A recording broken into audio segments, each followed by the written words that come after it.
c'est votre ordre du jour s'intitule Les études cellulaires. Vous aurez un titre un peu plus clair sur ce dont il s'agit. Un rappel pour Slido. En écoutant la présentation,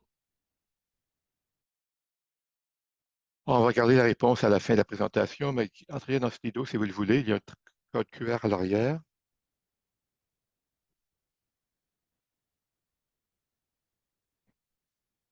Notre première conférencière sera Sonia McParlin, une scientifique principale de Ashmere Transplant Center et une professeure adjointe à l'Université de Toronto, département de médecine de laboratoire et d'histopathologie,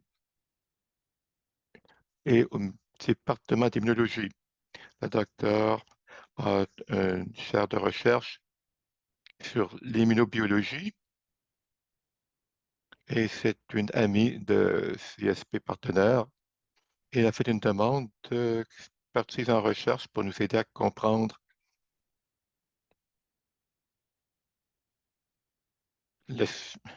l'écosystème cellulaire du CSP.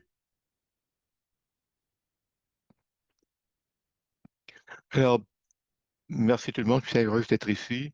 J'aimerais commencer par souligner la présence de Mary Joanne et Rachel qui est en ligne également. Le niveau auquel vous participez tous dans la compréhension de votre maladie, écoutez, la façon dont le groupe de recherche a participé à ce projet, c'est que Mary et Rachel ont participé à la rencontre canadienne sur le foie et ont contacté des chercheurs. Et à cette époque-là, on n'était pas le CSP, pour reprendre les paroles de Gideon, on étudiait une partie du foie, les cellules qui la composent. Et on songeait à commencer à étudier le CSP. Puis après avoir rencontré Rachel et Myriam à cette conférence, ça a consolidé notre intention. Et c'est ce qu'on a dit. On va consacrer disons, notre recherche à ça. Alors merci, merci, merci.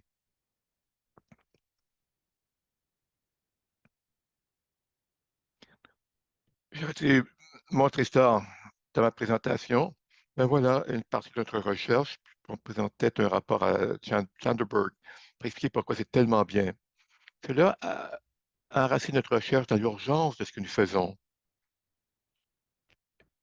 Et aussi, ça nous permet de réfléchir et de nous demander si ce qu'on fait est transmis aux patients pour générer un peu d'enthousiasme pour ce qu'on fait et pour lesquels nous sommes enthousiastes au laboratoire. Je suis content de faire un laboratoire pour aider de nouvelles thérapies pour les patients. C'est de comprendre quelles sont les cellules nécessaires pour que le foie fonctionne de façon saine. Quelles sont les cellules dysfonctionnelles ou qui ne fonctionnent pas bien lorsqu'on est malade et comment cibler ces populations. Vous semblez être tous des gens qui vont au party. Je vais vous montrer un party. Si vous avez un party qui va très bien et qu'il n'y a que deux ou trois ados qui commencent à lancer des plats, est-ce qu'on veut interrompre le party? Non. On veut simplement que ces trois adolescents-là quittent pour qu'on continue le party. Ce qu'on veut comprendre, c'est qu'on veut voir plutôt qu'en bombardant le foie avec une thérapie qui va toucher toutes les participants au party, si on peut simplement identifier les mauvais joueurs et les expulser. Ça revient à la façon dont on a compris le foie auparavant. Auparavant, qui a fait de la biopsie ici dans cette salle? Très bien. Auparavant, ce qu'on faisait avec une biopsie, c'est qu'on prendrait toutes les cellules et on examinera la signature moyenne. Cela voulait dire qu'on voulait savoir quelles sont les cellules actives dans cette biopsie. Et si on prend une moyenne de toutes les cellules, une population très, très petite de cellules qui causent beaucoup de problèmes dans le foie vont être cachées par les celles qui prédominent, celles qui fonctionnent bien. Pour mes enfants, c'est- c'est- c'est- si je veux mettre un poids dans les smoothies, et mes enfants n'aiment pas tellement ça, ben, ils ne vont pas l'aimer. Alors, ce qu'on veut, c'est prendre des composantes individuelles du foie pour qu'on puisse voir dans cette cartographie quelles sont les cellules qui sont des facteurs de maladie. Maintenant, il y a différents types de façons de trouver ces signatures. On appelle ça la transcriptomique. On regarde les gènes. Quand je dis transcriptomique, je veux dire le profil du gène. Qu'est-ce qu'un gène? C'est un indicateur de ce qui est actif dans ces cellules à ce moment-ci. Auparavant, on regardait la signature en gros et maintenant, on veut voir les cellules individuelles. Et ce qu'on veut vraiment comprendre, donc, là, si vous pensez à votre choix comme étant un terrain de baseball, on peut s'assurer que tous les joueurs sont dans leur bonne position dans la partie. C'est pourquoi on utilise du profilage spatial. On regarde la carte pour s'assurer que toutes les choses font la bonne chose, mais au bon endroit. Voici ce dont on va parler beaucoup. C'est le séquençage euh, ARN unicellulaire. Au lieu de prendre toute la pizza ou tous les smoothies pour en faire le profil, on va prendre chaque cellule, on en fait le profil pour les remettre à leur place dans le foie. Alors, je vais vous montrer quelques chiffres.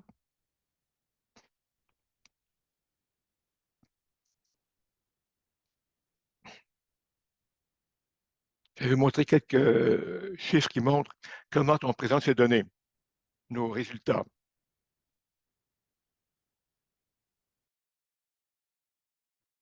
On prend ces cellules individuelles et elles forment des grappes. Et vous voyez des cellules dans les grappes, cela indique que chacune de ces populations sont assez semblables. Et vous voyez quelque chose qui est unique, c'est peut-être une population qu'on voudrait cibler.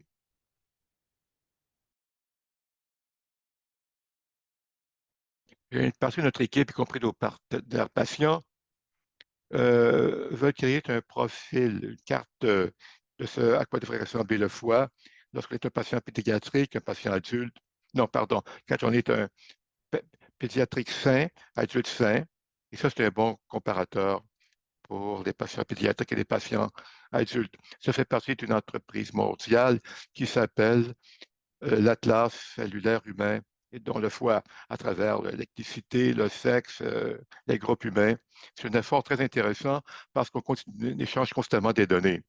S'il y a un patient dans un autre pays, puis qu'il n'y a aucun comparateur simple, on peut offrir cette donnée.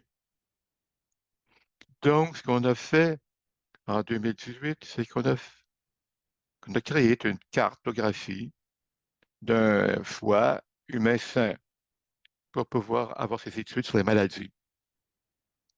La chose que je vais faire ressortir, c'est qu'on a constaté dans cette partie du foie qu'il y a des cellules qu'on appelle des macrophages. Ce sont des cellules qui mangent les bactéries, les intrus, le foie, et ils réagissent à tout ce qui vient de votre intestin, qui va dans votre foie. Mais ces cellules sont très intéressantes parce qu'elles peuvent soit apaiser l'inflammation ou l'activer aussi. Donc récemment, on a agrandi notre carte pour voir les foies des patients pédiatriques uniquement. C'est très important parce qu'on sait qu'un foie pédiatrique n'est pas simplement un mini-foie adulte. Il y a des cellules actives dans le foie pédiatrique qu'on ne verrait pas dans une situation complètement saine.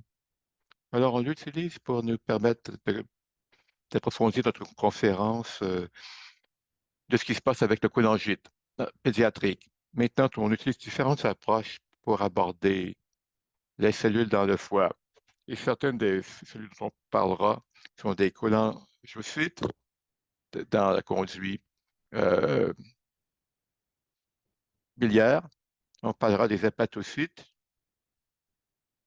et dans le smoothie, par exemple, il prédominerait. Puis on parlera des fibroblastes. Quand vous voyez des zones de fibrose, ce sont des fibroblastes. Alors, ce qu'on veut vraiment faire, ce qu'on fait en fait, c'est de tracer la carte du comportement des pocytes et du comportement immunitaire dans le foie et comment ça peut changer par rapport au niveau de la maladie.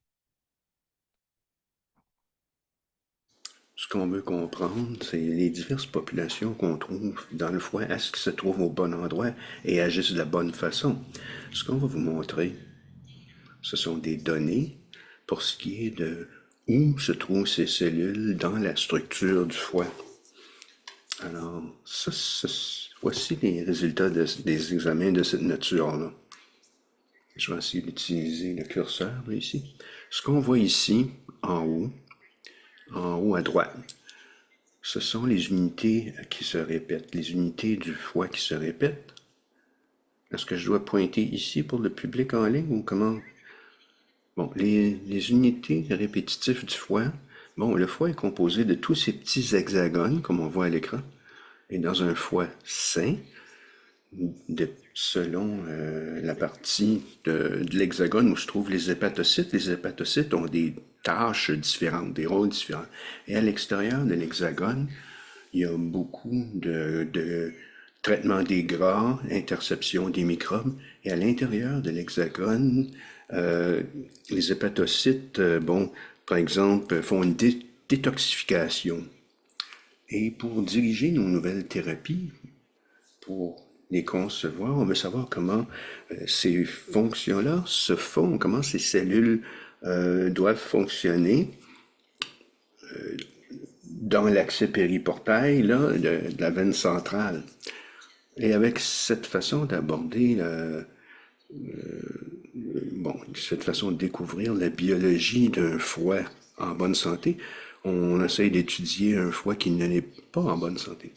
Et voici ce qui arrive quand vous faites faire une biopsie puis vous donnez aux chercheurs des tissus. On prend les tissus du foie, on examine l'histologie. Avec le pathologiste, on examine quel genre de maladie s'y trouve et ensuite on prend ces tissus-là et on en fait le profil. Et ce qu'on peut faire, c'est on prend à partir d'un échantillon, on peut voir quels gènes sont actifs, la signature, et le lien entre ça et le degré de maladie, comme de fibrose, par exemple. Et ce qui est intéressant au sujet de la cholangite, c'est que la quantité de la maladie ou le lieu où la maladie se trouve dans un même foie est très variable. Ici, c'est un patient qui a reçu une greffe. Alors, un explant, c'est ce qu'on retire du patient et on fait la greffe d'un foie sain. En rouge, ce sont des hépatocytes relativement sains, et en bleu, c'est là où il y a la cicatrisation, la cirrhose, la fibrose. Et il y a beaucoup de bleu, donc ça, c'est une zone très malade. Ce qu'on veut faire en recherche, on veut comprendre comment on peut reprogrammer les cellules dans cette partie-là de l'activité pour que les tissus redeviennent plus rouges. Parce qu'à un moment donné, lorsqu'on retire le foie, on voit qu'il y a ces taches comme ça de maladies plus aiguës et des endroits où il y a moins de fibrose, moins de cicatrisation et ainsi de suite. Et ce qu'on veut faire, pour répondre à cette question, c'est de comprendre les macrophages. Ils peuvent être bons ou ils peuvent être néfastes, mais on veut savoir comment ils sont organisés. Non seulement est-ce que ces cellules ont des rôles différents, mais ils peuvent passer d'un rôle à un autre. Ils peuvent être impliqués à réparer ou à créer l'inflammation au contraire. Et ce qu'on voit dans la transcriptomique spatialisée, on peut voir les gènes où ils sont par rapport aux lésions. Voici la zone rouge et la zone mauve. Rouge, c'est relativement normal. Et dans ces domaines-là, ces zones-là du foie, il y a une signature génétique spécifique. Donc, il y a des cellules dans les parties malades qui ne sont pas à l'extérieur. Qu'est-ce que ça veut dire pas à l'extérieur? Ça veut dire qu'on pourrait, si on peut identifier ces populations, on pourrait spécifiquement les reprogrammer, ces cellules, pour encourager une résolution de ces lésions qu'on trouve sur le foie. Et on pourrait les extraire comme en mauve par opposition au tissu sain. Ce qu'on voit, c'est qu'on peut cibler plus étroitement quelle population se trouve au sein des lésions par opposition à l'extérieur des lésions. Ce qu'on voit dans les lésions, ce sont les bouffeurs, là, les macrophages qui mangent, qui ont une signature plutôt d'inflammation. Donc, on voudrait prendre un médicament spécifique pour reprogrammer ces cellules. Et ce qu'on peut faire aussi, c'est de mieux comprendre les cellules avec lesquelles les macrophages communiquent. Les cellules T, par exemple, et d'autres macrophages. Et ça, on peut extirper ça des lésions qu'on trouve dans l'échantillon. Et ce qu'on veut faire en tant que groupe de chercheurs et avec nos partenaires patients, c'est de voir ces signatures-là en phase précoce de la maladie. Ce qu'on fait en tant que groupe, et vous avez peut-être été abordé pour participer à l'étude, c'est avec Amanda Gideon et les chirurgiens. On recueille des échantillons au moment du diagnostic et tout au long de la maladie aussi par la suite pour voir si ces cellules-là sont présentes au moment du diagnostic. Est-ce qu'on peut utiliser ça pour diriger nos travaux vers une thérapie? Et vous voyez, les populations qui sont présentes quand la maladie est évoluée, il y en a qui sont présentes aussi en phase précoce. Ça se trouve dans les zones en inflammation au moment du diagnostic. Ici, c'est un schéma qui montre ces gènes dans les régions plus saines par opposition à plus malades. Et on peut tirer cette information-là à partir de biopsie de diagnostic. Voici la plateforme qu'on examine pour examiner les populations individuelles au sein des tissus avec ici, ça nous permet de voir les populations individuelles pour ce qui est des lésions, mais je souligne ici que cette information peut être utilisée pour examiner les populations spécifiques et d'examiner les diverses gènes qui composent les cellules individuelles. Ensuite, Gary vous parlera de comment on peut utiliser ça et en faire une application concrète avec des thérapies. Donc, on prend le foie qui a été enlevé et on peut utiliser ces tissus-là pour nous guider vers des nouvelles thérapies en faisant un examen de ces foies qui ont été extraits. Et Gary va vous parler du cheminement par lequel on arrive à un médicament. Donc, ça, on veut aller chercher, identifier des populations individuelles qui peuvent alimenter la cholangite et voir comment on peut cibler ces populations spécifiques de cellules pour essayer de faire en sorte que le party ne s'arrête pas là, mais on enlève juste les troubles à fête, vous voyez. Merci.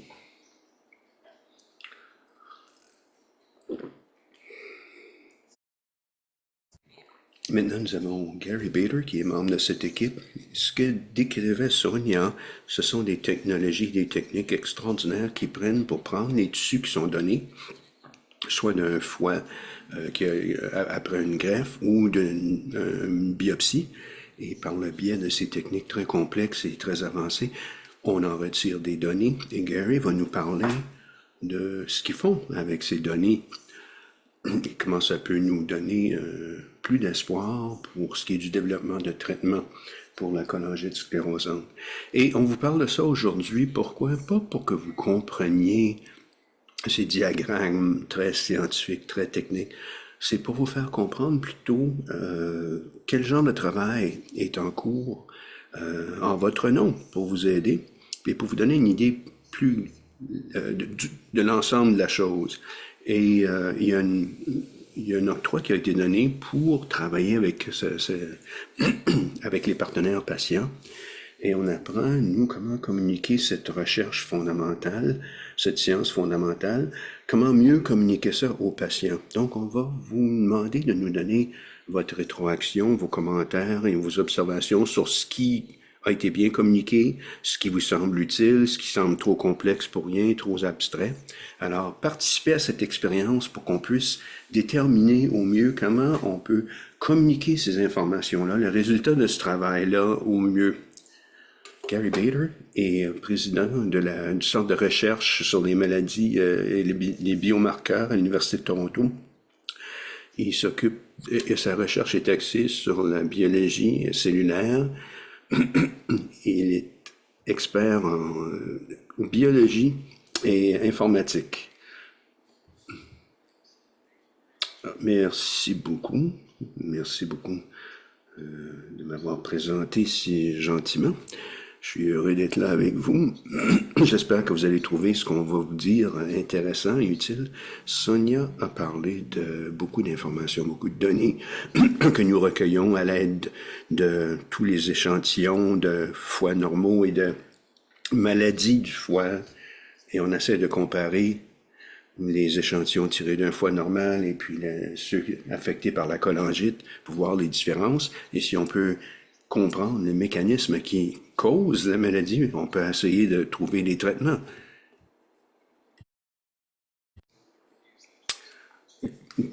Lorsqu'il s'agit de mettre au point une thérapie, il y a deux façons qu'on a trouvées pour faire ça. La façon traditionnelle, et les grandes entreprises pharmaceutiques comme GlaxoSmithKline ou les autres grands de la pharmaceutique, ils essayent des millions d'options. Alors, ils ont toutes sortes de produits chimiques, de molécules, de toutes sortes de choses qui mettent à l'essai, qui combinent pour voir si ça peut fonctionner. C'est un processus très coûteux parce qu'il y a tellement de molécules à essayer. Peut-être qu'ils sont obligés de faire des milliers et des milliers d'options possibles avant d'arriver à un résultat et ça coûte très cher. Nous, ce qu'on essaie de faire, on essaie d'accélérer ce processus parce que souvent c'est très long avant d'arriver à un médicament utile. L'autre façon de trouver de nouveaux médicaments, c'est en essayant de mieux comprendre la biologie de la maladie. Quels gènes sont impliqués, quelles molécules, leur interaction, pour essayer de voir comment un organe fonctionne normalement et comment on peut corriger la maladie ou l'enrayer avec une molécule quelconque. Moi, je suis un biologiste, en fait, je suis dans un domaine de bioinformatique en français. On utilise des ordinateurs pour tirer de toutes ces données brutes pour trouver de l'information qui est pertinente et ciblée. Pour ce qui est des nouveaux médicaments, on essaie de combiner beaucoup d'informations pour mieux comprendre comment la maladie fonctionne et évolue et essayer de corriger le problème, comme j'ai dit. Donc, je suis un gars d'ordi, finalement, un gars d'informatique. Je suis la personne dans ma famille qui se fait toujours demander par tout le monde de réparer leurs problèmes d'ordinateur ou de courriel ou de n'importe quoi, là. Nous, on est habile, là, lorsqu'il s'agit de jongler avec cette information-là et en retirer quelque chose d'utile. Avec les études mentionnées par Sonia, on peut dériver des listes de gènes qui sont activés dans la maladie qui ne sont pas présentes dans une condition normale. Et parfois, ces listes de gènes peuvent être très longues, il peut y avoir des milliers de gènes. Donc, on développe des méthodes à l'aide d'ordinateurs. Ça serait très long pour faire tout ça manuellement si on n'avait pas des ordis, des logiciels, parce que chaque gène a sa propre fonction, et ainsi de suite. Donc, on met au point, nous, des logiciels, des algorithmes, des méthodologies, des technologies pour automatiser certains aspects de ce travail-là pour accélérer le processus. Une des choses qu'on fait, c'est les processus dans les cellules, on voit des gènes qui sont actifs lorsqu'il y a maladie, qui ne sont pas actifs en temps normal. On va se dire à ce moment-là, est-ce que c'est un cheminement qui cause l'inflammation? C'est ça qui nous révèle les gènes en question? Est-ce que c'est quelque chose de métabolique? Donc, il y a des choses des choses qu'on sait au sujet du fonctionnement de la cellule. On connaît, par exemple, les voies métaboliques. Ici, c'est une image de la glycolyse, le cheminement que fait la glycolyse pour dégrader les sucres que nous mangeons. Et ça dérive de l'énergie, ça crée de l'énergie à partir de la dégradation du sucre. Donc, et dans ce cheminement-là, il y a des étapes et il y a beaucoup de gènes impliqués dans ce travail-là. Donc ça, c'est un des systèmes qui fonctionne dans chacune de nos cellules. Et ici, c'est pour produire de l'énergie. Un autre exemple d'un cheminement, ici, ça ressemble à un diagramme électronique, mais c'est effectivement un circuit de contrôle du corps. Chaque cellule doit prendre des décisions, elle reçoit de l'information de l'extérieur et réagit à l'information. Les cellules immunitaires, par exemple, qui réagissent bien aux changements dans l'environnement, ils peuvent être activés, par exemple, par une infection. Et en maladie, des fois, elles sont activées même s'ils ne devraient pas être activées. Et ces systèmes de contrôle-là aident les cellules à prendre les décisions. Si le système immunitaire est activé, ou devrait être activé quand c'est pas le cas, il faut voir si un des commutateurs dans le circuit de signalement est brisé, par exemple. S'il y a une rupture en quelque part. Aussi, les cellules, sont en croissance et se divisent par la suite. Et il y a toutes sortes de systèmes de contrôle pour ça. Et c'est important dans le foie parce que le foie, c'est l'organe du corps qui se régénère le plus et le plus rapidement. On peut enlever des bouts de foie puis ça va repousser. Mais les systèmes qui contrôlent cette régénération, on fait un plan de ce processus-là, une cartographie, pour ainsi dire. Ici, c'est comme un autre diagramme de circuit, mais ici, c'est la croissance des cellules qui régénèrent les tissus, par exemple. Et on a des tonnes d'informations ici. Bon, ce sont des expériences où on recueille beaucoup d'informations sur le fonctionnement génétique. Et nous, on recueille tous ces données. On a des millions de points de données qui décrivent les divers systèmes dans le corps et chaque cellule d'ailleurs. Et comme je disais, on peut, avec une analyse par informatique, on peut analyser ça beaucoup plus rapidement plutôt que de passer tout ça manuellement. Donc, une de ces tâches, c'est de recueillir toute cette information de sources diverses, tirée d'expériences, tout le travail qui a été réalisé en biologie depuis des décennies. Il y a des banques de données avec toutes sortes d'informations. On réunit tout ça et on fait une sorte de grande cartographie de comment fonctionne le corps. Et ça nous aide à essayer de définir et de cibler exactement les systèmes qui ne fonctionnent plus correctement lorsqu'il y a maladie, pour essayer de voir si on peut les corriger et les réparer. Comme je disais, découvrir des médicaments de façon traditionnelle, c'est quelque chose qui est très long et on essaie d'accélérer ça. Pour accélérer, une des façons, c'est on peut partir avec des médicaments qui existent déjà, des molécules existantes. Il y a beaucoup de médicaments qui se vendent pour toutes sortes de raisons. Il y en a qui contrôlent le système immunitaire, par exemple. Ils peuvent régler des problèmes au sein du système immunitaire, ces molécules. Il y a des milliers de molécules de médicaments qu'on connaît. Parce qu'au fur et à mesure des décennies qui passent, on a découvert toutes sortes de thérapies, de médicaments, de molécules. Et on a une banque de données qui inclut tous ces éléments-là. Et on peut essayer de voir si ces médicaments peuvent être utilisés pour plus d'une maladie. Il y en a plusieurs qui sont polyvalents, ces médicaments. Alors peut-être qu'on peut trouver une nouvelle indication, un nouvel usage pour un médicament qui existe déjà. Donc on commence à faire ça en cholangite sclérosante primitive. On a beaucoup de données maintenant. Et ce qu'on fait avec ces données, on essaie de trouver les systèmes qui sont brisés à cause de la maladie. Et ces systèmes, sont composés de gènes et de liens entre les gènes. On veut trouver des médicaments existants. Mettons qu'un des processus, c'est que le commutateur est brisé, puis au lieu Il peut pas être à on ou à off, il est toujours à on, mettons. Il est toujours en fonction. Le courant passe toujours. Mais peut-être qu'il y a un médicament qui existe déjà qui va couper l'interrupteur, là, qui va couper le circuit. Ça va nous redonner un nouveau commutateur qui fonctionne. Ce serait un exemple, quelque chose qu'on essaie de trouver dans notre recherche. Et comme disait Son, il y a des sections de foie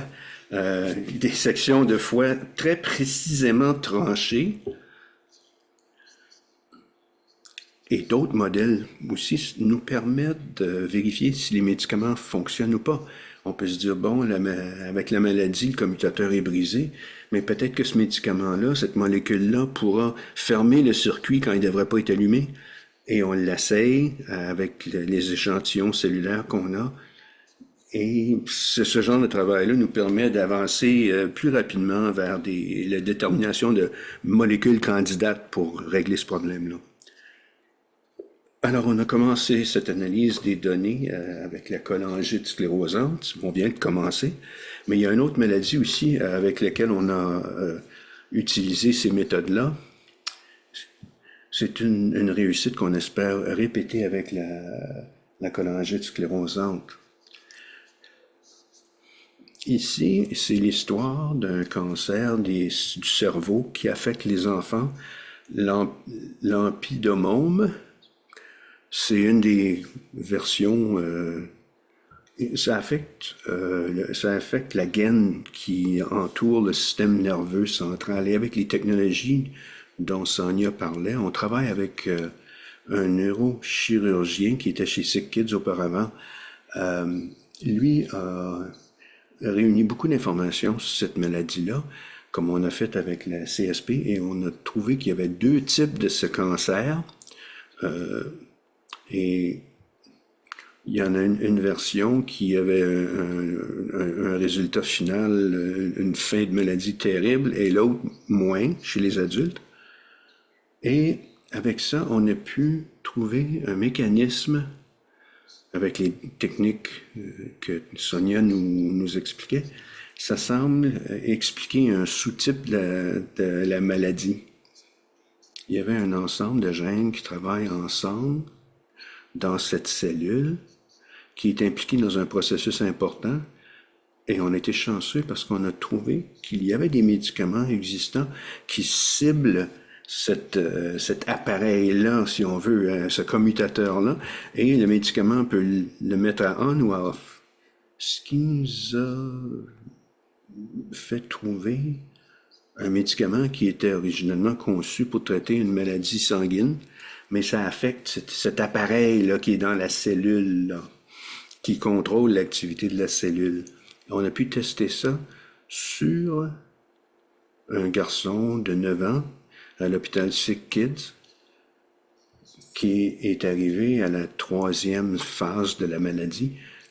Bon, ils avaient essayé toutes sortes de thérapies et puis le cancer grandissait rapidement. Il y avait des métastases au poumon et le Vedasa, qui est de l'acétidine, ça c'est le médicament. Ce médicament a pu interrompre la croissance de la tumeur, ce qui a duré plus d'1 an, ce qui est étonnant, parce que sinon la tumeur aurait continué à croître. Donc, c'est un exemple qui nous inspire à aller de l'avant avec notre travail pour rechercher ces molécules-là. Là, on avait pris les données génomiques, on a essayé de déterminer le mécanisme qui causait le problème et trouver une molécule qui pouvait freiner cette activité-là, qui était néfaste. Alors, c'est ce que j'avais à vous dire. Je pourrais répondre à vos questions au sujet de la biologie ou toute autre chose dont je viens de vous parler.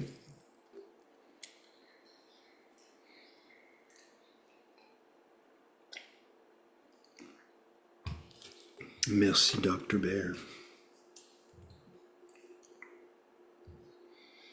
Nous allons prendre une petite pause et arrêter de parler de science juste un instant. J'aimerais vous expliquer un peu qui je suis et quel est mon engagement au sein de ce projet. Je m'appelle Mary Vias.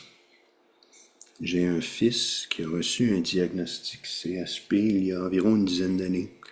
Et je suis cofondatrice avec Yves ici à la table, évidemment, cofondatrice et directrice, présidente de PSC Partners Canada. Je travaille aussi comme stratège avec l'organisation PSC américaine. Je suis bénévole à temps plein et je suis aussi chercheur principal pour une collaboration entre PSC Partners et les patients. J'aimerais vous expliquer pourquoi j'ai entrepris ce travail-là. Alors pour moi, mon pourquoi, je vais vous le livrer ici. Ça, cette photo, il a été prise peu après le temps où bon, on nous apprenait ce que ça voulait dire la cholangite sclérosante primitive. On a appris par la même occasion où se trouvaient nos foies. Voici ma famille, moi-même, Jay, mon mari, mes ados, bon, maintenant ce sont de jeunes adultes. Dave, le plus jeune, et il travaille aujourd'hui comme bénévole à la boutique, et notre fils, à ce moment-là, était encore à l'école secondaire, et lui venait de recevoir un diagnostic de CSP. Quand j'ai pris cette photo, je me rappelais comment je me sentais à ce moment-là.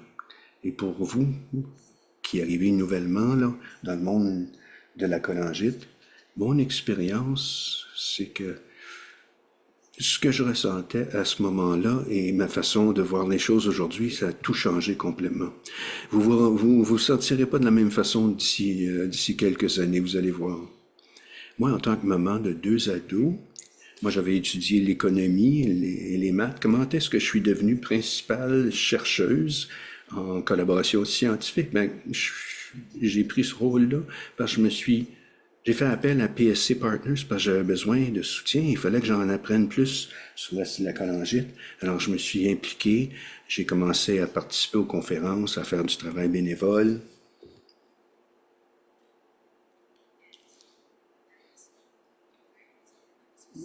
Et on m'accordait beaucoup de soutien, on m'aidait beaucoup. Et j'ai appris que l'organisation faisait beaucoup plus que simplement offrir un soutien en matière d'éducation, de diffusion d'informations. En plus de ce soutien et de cette éducation, on veut aussi soutenir la recherche avec un programme d'octroi de bourse de recherche et aussi par notre programme de recherche par année. Il y a quelques projets qui sont en cours, par exemple WinPSC est un projet d'évaluation des symptômes de la CSP. Aussi, les représentants de l'organisation vont dans les rencontres de chercheurs, de scientifiques qui travaillent avec les maladies du foie. Rachel et moi-même, par exemple, en 2018, on est allé à une rencontre de l'Association canadienne pour les maladies du foie.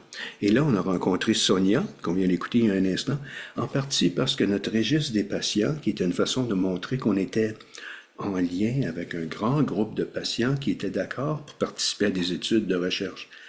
Donc, avec Sonia, on a commencé à parler, à envisager la possibilité de travailler ensemble. Et Sonia nous a invités à contribuer comme collaborateur pour faire une demande de financement pour étudier la CSP. Et on a demandé au gouvernement fédéral de nous financer à l'Institut de recherche en santé. Et donc, on a mis en place cette collaboration. Sonia a été invitée plutôt par CZI Rare, qui est un organisme qui étudie les maladies rares et qui cherche l'accélération de solutions aux maladies rares. Par la suite, CZI a demandé a invité des demandes pour les chercheurs qui voulaient enquêter sur des maladies rares chez les enfants et voulaient travailler avec des organismes partenaires.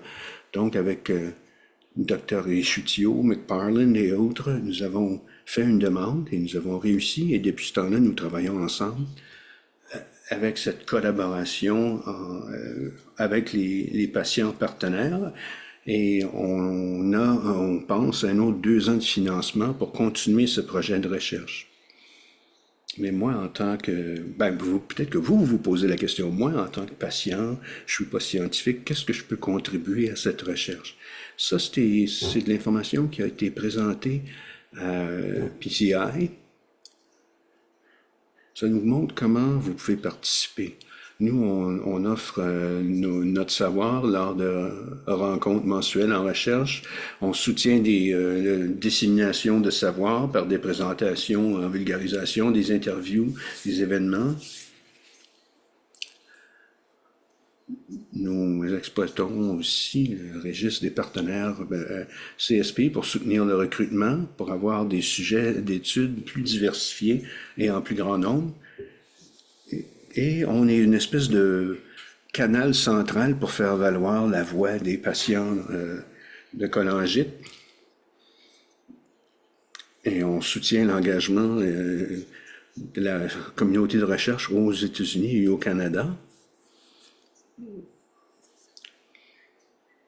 Bon, alors, mon pourquoi personnel, mon pourquoi, quand je pense à cette photo-là, pour mon travail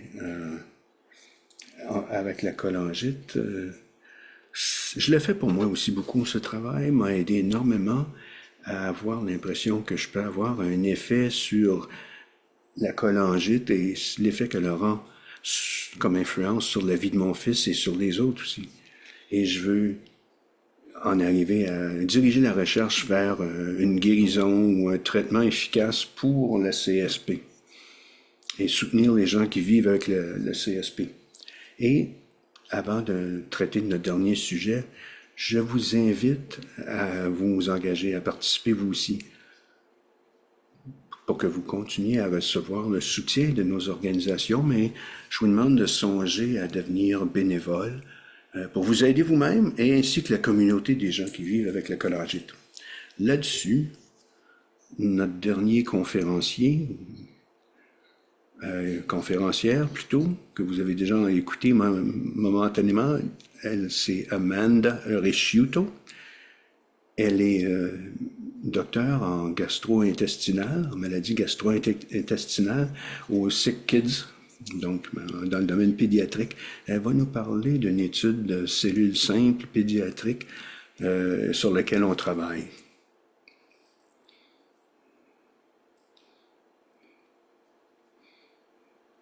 Oui, j'ai entendu toutes sortes de prononciations de mon nom de famille, effectivement. Bon, vous avez écouté les docteurs Bader et McParland. Maintenant, ramenons tout ça à l'intestin. Dr Hirschfeld a bien expliqué ce matin. De plus en plus, on conçoit de la CSP et de la MICI. C'est la même maladie, mais qui se manifeste dans deux organes. Et la recherche a mis l'accent sur le foie surtout. Si on faisait de la recherche sur l'intestin, c'était isolé de la recherche sur le rein. C'est maintenant qu'on commence à comprendre que c'est une maladie inflammatoire qui affecte les deux organes en même temps.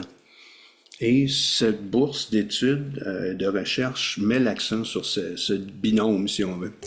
Avant de parler des aspects spécifiques, voyons ce lien entre l'inflammation de l'intestin et la CSP. Il y a un lien fort entre la cholangite et la maladie inflammatoire de l'intestin. 60 à 80 personnes des gens avec l'une vivent avec l'autre aussi. On ne sait pas pourquoi exactement que les gens ont à la fois la CSP et l'intestin inflammé. Il y a des hypothèses qui ont été produites. Bon, il peut y avoir des pertes dans l'intestin, comme des bactéries peuvent passer puis traverser la paroi de l'intestin et se retrouver dans la circulation du portail, comme on a vu.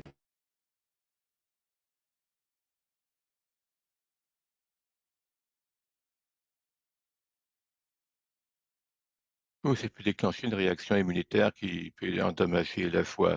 Il y a aussi ce concept de l'hébergement de cellules immunitaires dans l'intestin, peut être déclenché dans l'intestin, remonter au foie et créer des problèmes.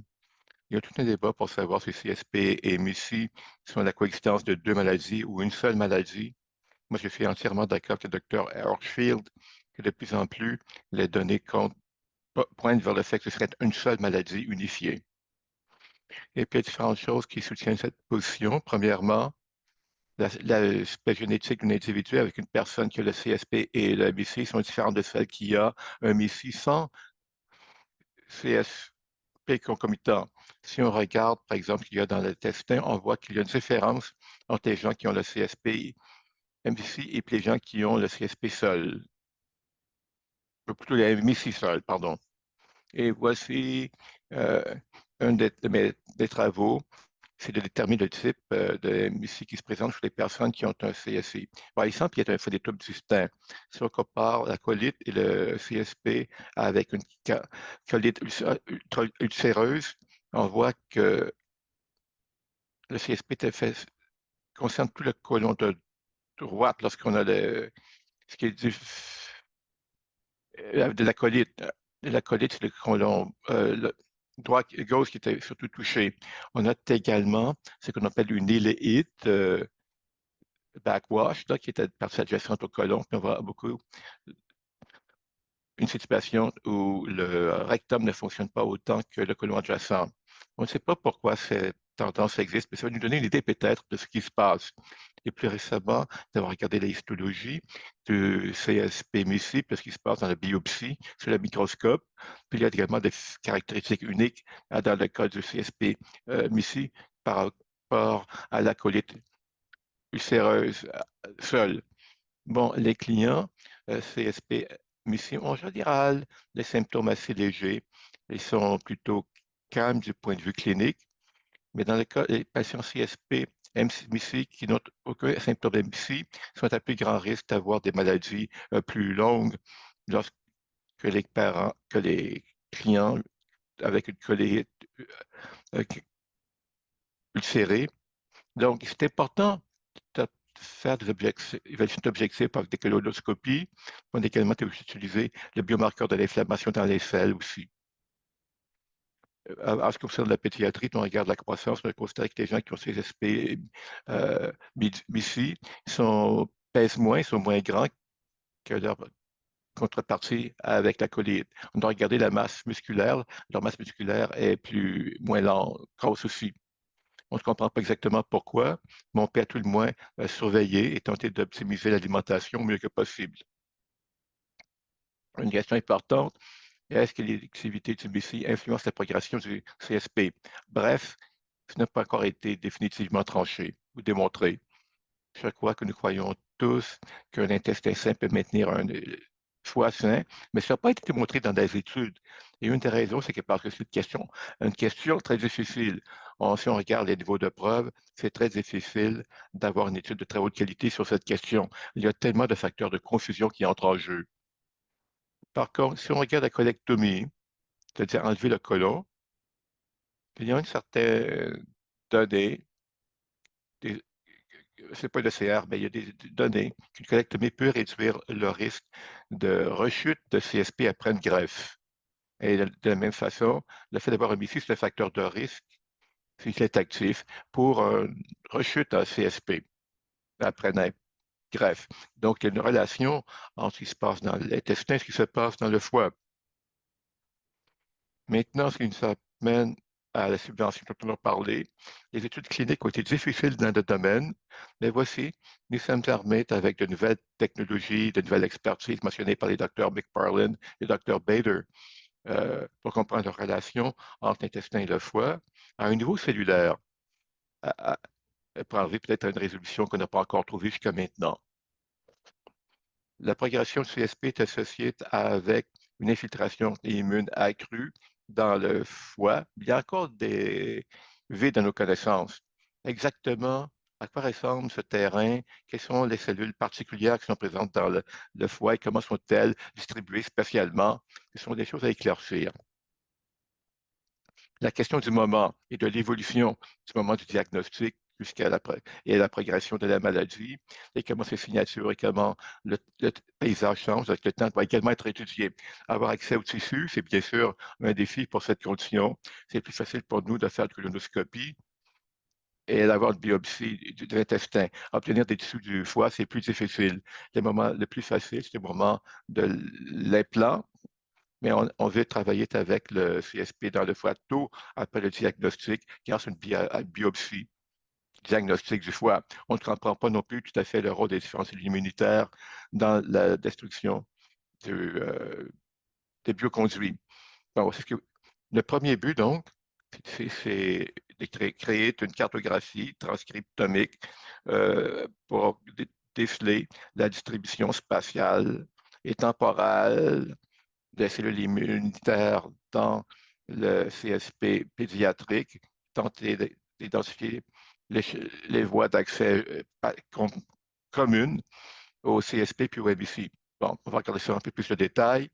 Lorsqu'on parle d'utiliser la transcriptomie d'une cellule, on va examiner voir premièrement quelles sont les cellules présentes et qu'est-ce qu'elles font. Quelles cellules de gènes expriment-elles?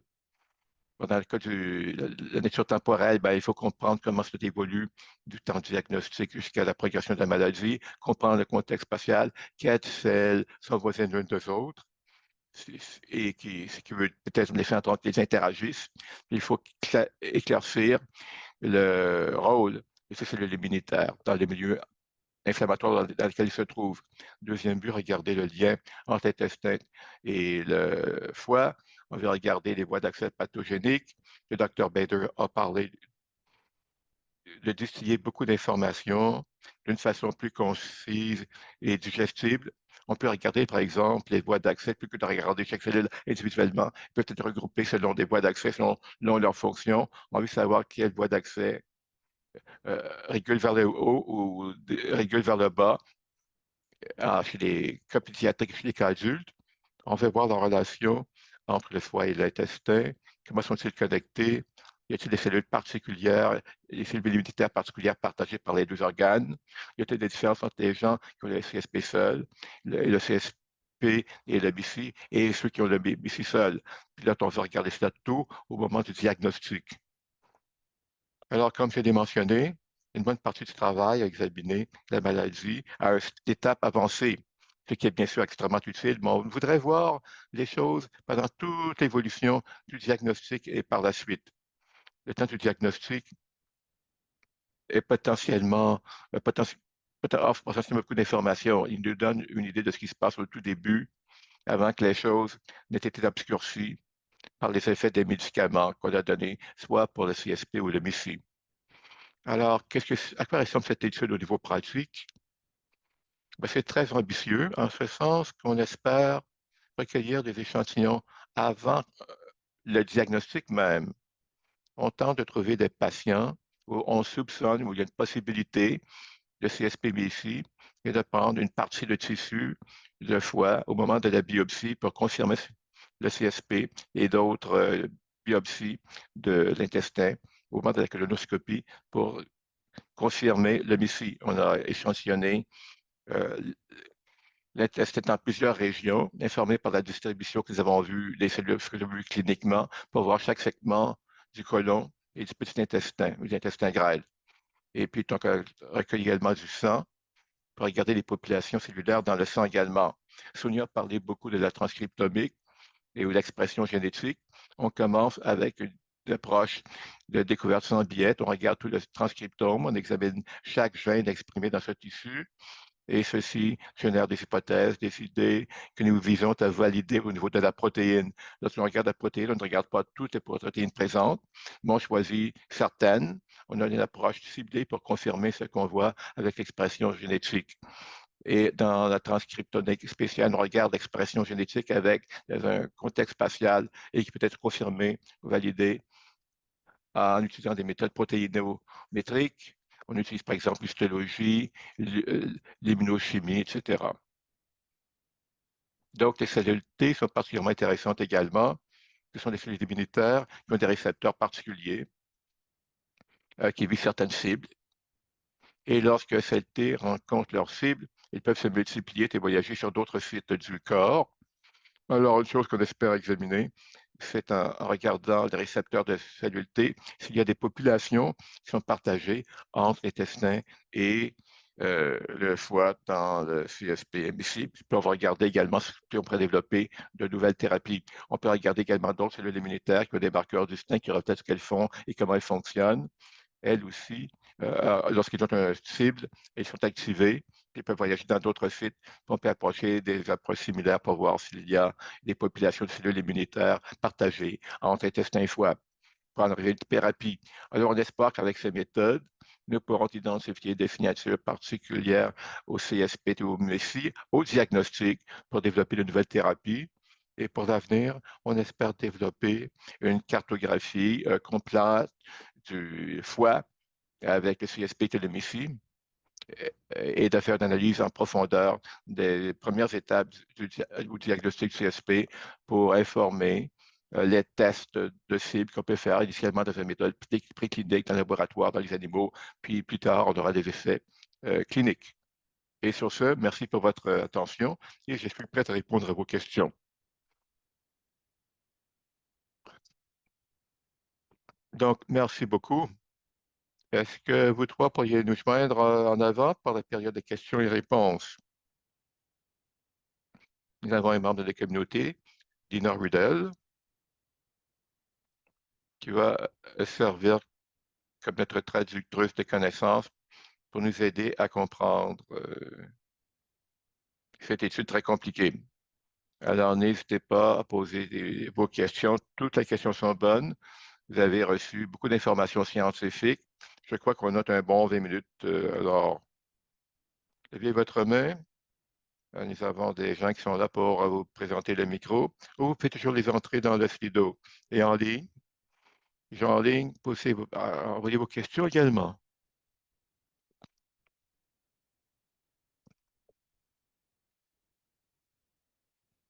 Est-ce qu'on a des questions?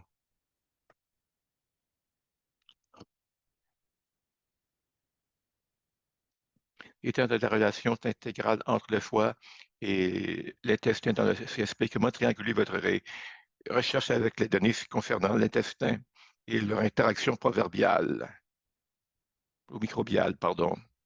Euh, je prends la première partie.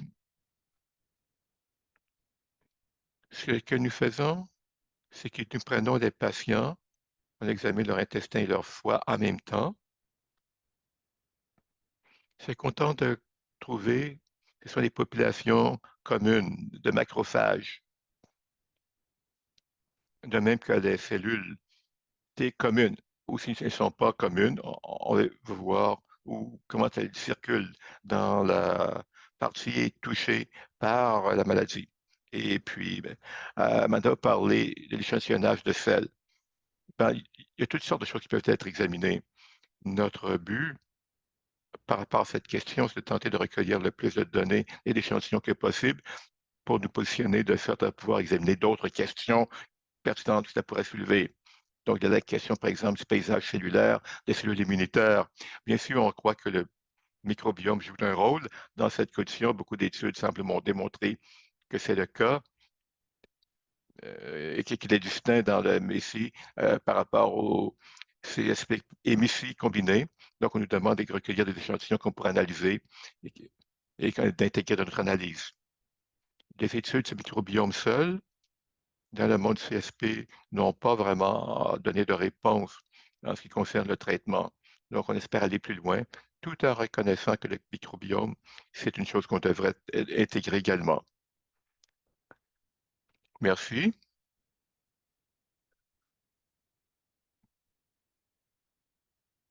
Y a-t-il une différence en CSP et le MICI, une différence cellulaire? Et comment change-t-on la prise en charge? Une autre très bonne question. Ben, la question de CSP, euh, comme qui dit un fait, c'est qu'on prend parler toute la journée.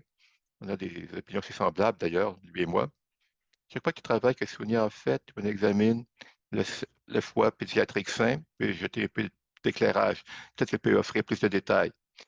Mais dans le foie sain pédiatrique comparé au foie adulte sain, en général, certaines des populations immunitaires qui ont davantage activé davantage inflammatoire, ce qui est vraiment intéressant parce que dans le CSP, on sait que dans le cas pédiatrique, on voit un taux plus élevé de patients qui ont des caractéristiques de, avec VIH, ou est-ce que c'est simplement un reflet que le CSP est plus inflammé? Enfin, ça, éventuellement, je crois que ces constats dans le foie sain sont favorables à cette hypothèse, à savoir qu'il y a quelque chose dans le foie pédiatrique qui est plus susceptible de provoquer des inflammations.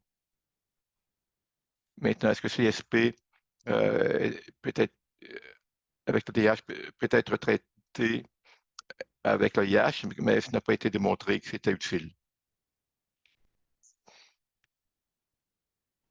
Dr. Banda, lorsqu'on pense au lien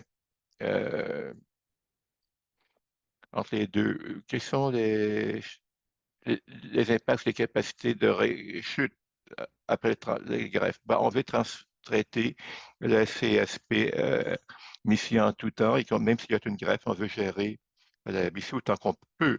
Il n'y a aucune raison de ne pas le faire. Il y a plusieurs avantages à le faire.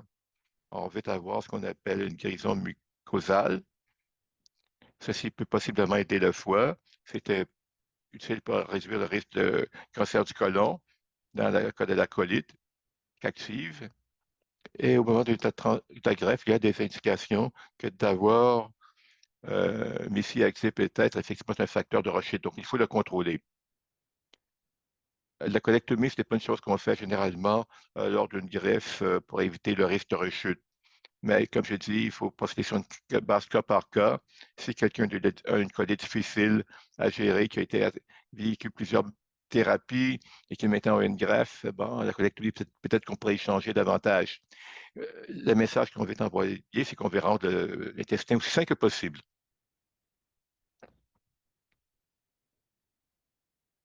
Prochaine question. Comment étudier ce qui se passe après le diagnostic, mais avant la greffe?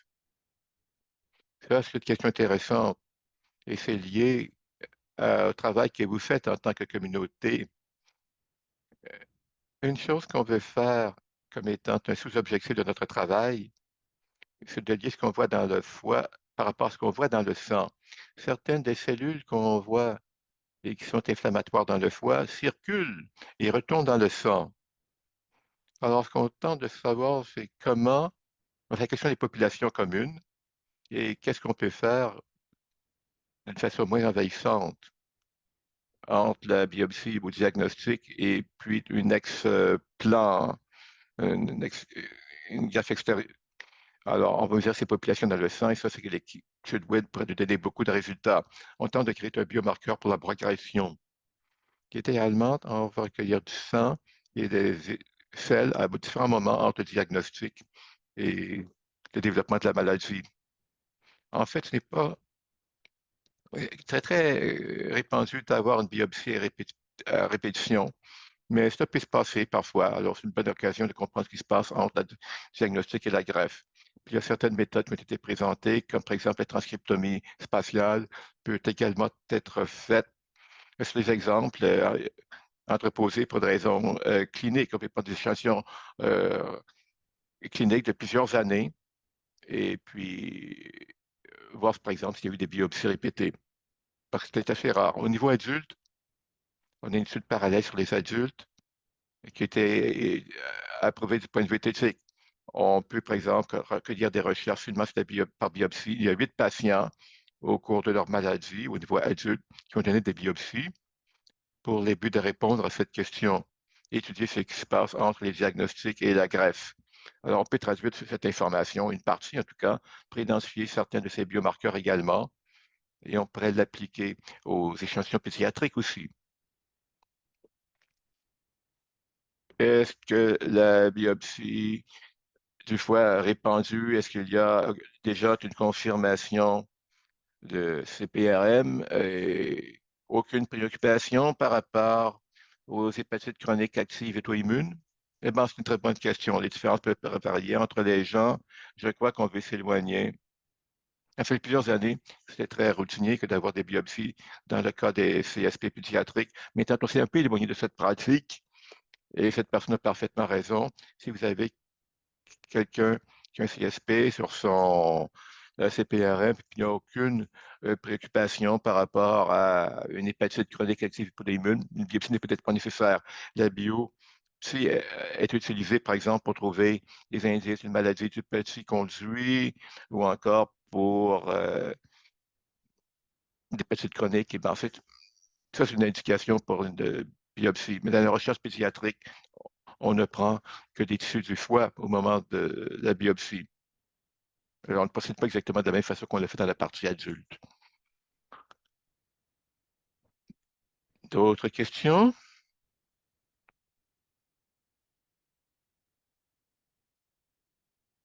Il y en a une là.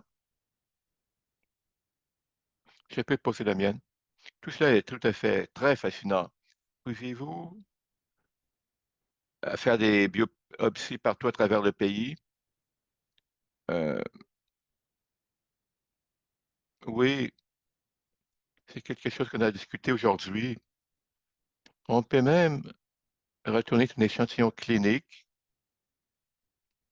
des hôpitaux communautaires s'il y a eu une biopsie, aussi longtemps qu'ils ont sauvegardé un bloc de tissu. Parce qu'ils font une biopsie, ils intègrent le tissu, puis ils regardent les caractéristiques histologiques. On peut prendre une tranche de cela et ensuite examiner la cartographie cellulaire. Plus la technologie évolue, plus on peut accéder à du tissu. Maintenant, si quelqu'un est intéressé à participer à cette étude, Mary pourrait faire un point de contact excellent, puis on serait heureux de vous savoir quels sont les résultats. Joanne, j'étais curieuse. Avec tout l'excellent travail que vous faites, y a-t-il d'autres groupes de recherche qui travaillent sur des projets semblables? Oui, c'est un. La science a beaucoup changé avec l'interaction de toutes ces technologies précises et avancées et coûteuses. En tant que communauté, on fait les choses de façon collaborative. Gary, par exemple, dirige ce gros consortium sur le foie. Je vais laisser Gary en parler lui-même. Sonia a mentionné le projet de l'Atlas cellulaire humain. C'est une organisation qui rassemble des scientifiques de partout dans le monde pour faire la cartographie de toutes les cellules du corps humain. Le corps humain a quelque chose comme 37 trillions de cellules. Alors, ils en font la cartographie de tous les différents types. Il y a quelque chose de 3000 scientifiques à travers le monde qui participent et chaque partie du corps a sa propre communauté. Moi, je suis un des coordinateurs pour le foie. euh, et puis, et ça, c'est lié aux gens qui examinent la technologie unicellulaire dans le foie et des gens de Singapour, de l'Australie, de la Belgique, du Royaume-Uni, et y compris l'Écosse, différents endroits aux États-Unis. On se rencontre régulièrement pour partager nos connaissances afin d'accélérer la recherche autant que possible. Alors, une chose mentionnée par Sonia, c'est justement, en revenant à cette question, peut-on utiliser des échantillons qui ont été prélevés auparavant pour accélérer la recherche plutôt que d'attendre pour de nouveaux échantillons?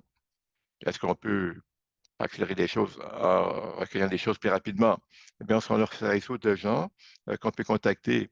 Et Sonia a fait des tests pour voir si les nouvelles technologies peuvent être utilisées pour ces vieux échantillons. On va présenter cela à tout le monde dans la communauté et ils pourront le faire. Donc, plus on peut partager cette information et travailler ensemble grâce à ces réseaux de scientifiques, et plus rapidement nous pouvons faire avancer nos recherches. C'est une des raisons pour lesquelles on se rencontre, pour partager cette connaissance et cette expertise. Une seule personne à faire un test et tout le monde est au courant.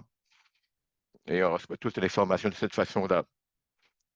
Bon, ça ne répond pas, ça ne s'adresse pas particulièrement au CSP, mais il y a une recherche de chercheurs CSP qui sont également connectés à ce réseau. Donc, c'est un lien encore plus solide qu'on établit.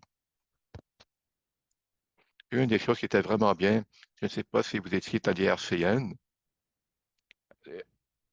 lorsque les patients jouent un rôle important dans la recherche, bon, ça nous permet de nous focuser plus précisément. On regroupe auparavant, la recherche avait lieu en silo. puis les gens faisaient des constats ou avaient des données, puis les protégeaient jusqu'à ce qu'elles les publient. Mais lorsque les patients sont au cœur de la recherche, ils motivent tout le monde à partager les données, même avant que ce ne soit publié. Et ceci fait avancer la science beaucoup plus rapidement.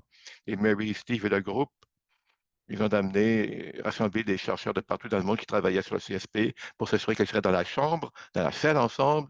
Puis, ils se sont demandé comment travailler ensemble. Eh bien, je crois que cette approche est extrêmement efficace pour guider notre propre recherche. Et ceci a vraiment établi des liens qui n'existaient pas auparavant.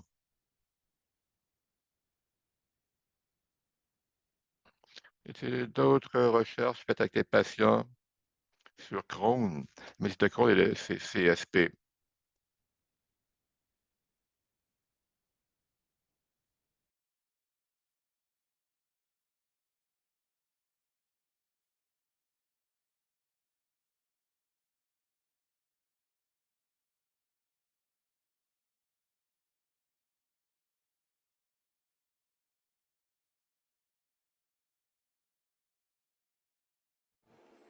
Et il y a la question à savoir si, bon, ces étiquettes devraient être appliquées aux patients qui vivent avec la cholangite.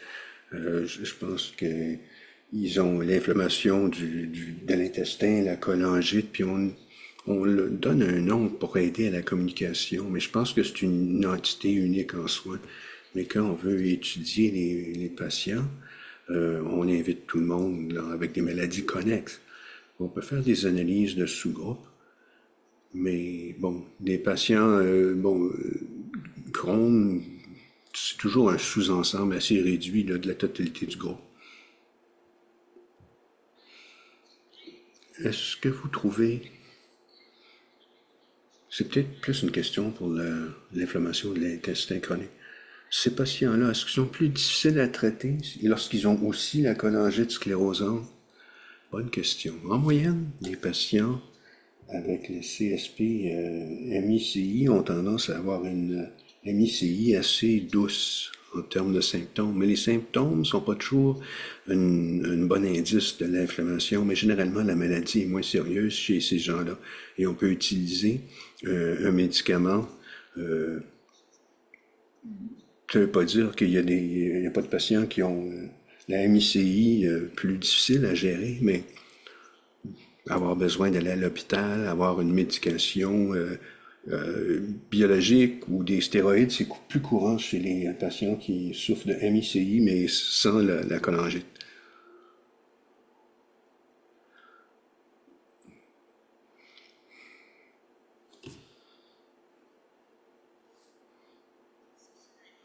Je suis curieuse au sujet du rôle de la nutrition.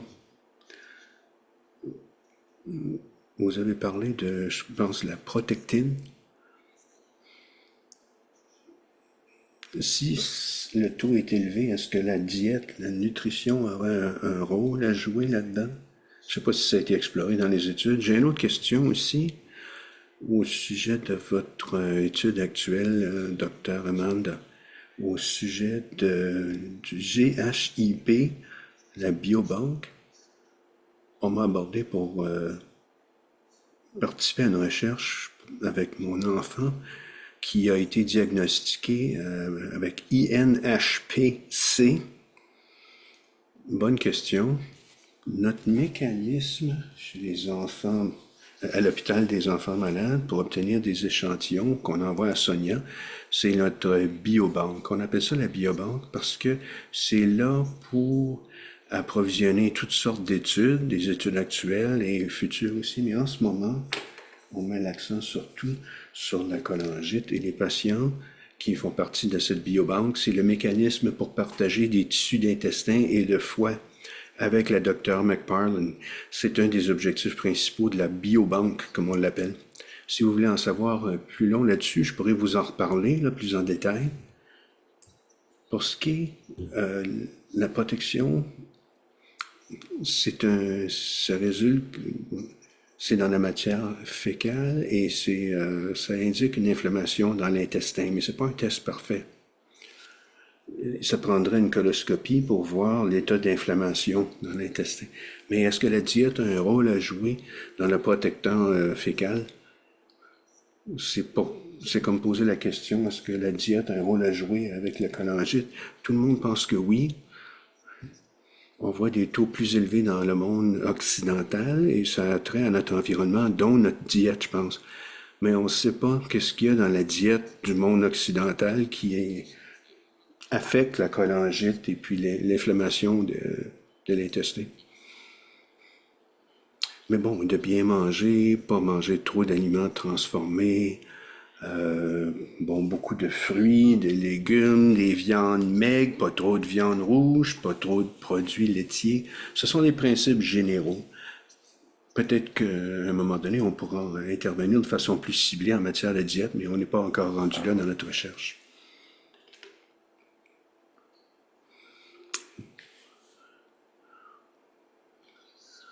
Merci beaucoup. C'était une séance de questions-réponses fascinante. Les questions étaient vraiment intéressantes d'ailleurs. Merci à nos conférenciers et conférencières pour cette formidable séance. Quelques notes d'intendance. Nous allons interrompre nos activités, prendre une pause pour le lunch qui va être servi dans la salle qu'on appelle le lounge. Allez chercher votre boîte à lunch et rapportez ça à votre groupe de pairs. Pour les participants, les équipes vont se rencontrer en haut. Ça, c'est la salle des ados. Et les adultes vivant avec la CSP vont se rencontrer ici dans cette salle en deux groupes distincts.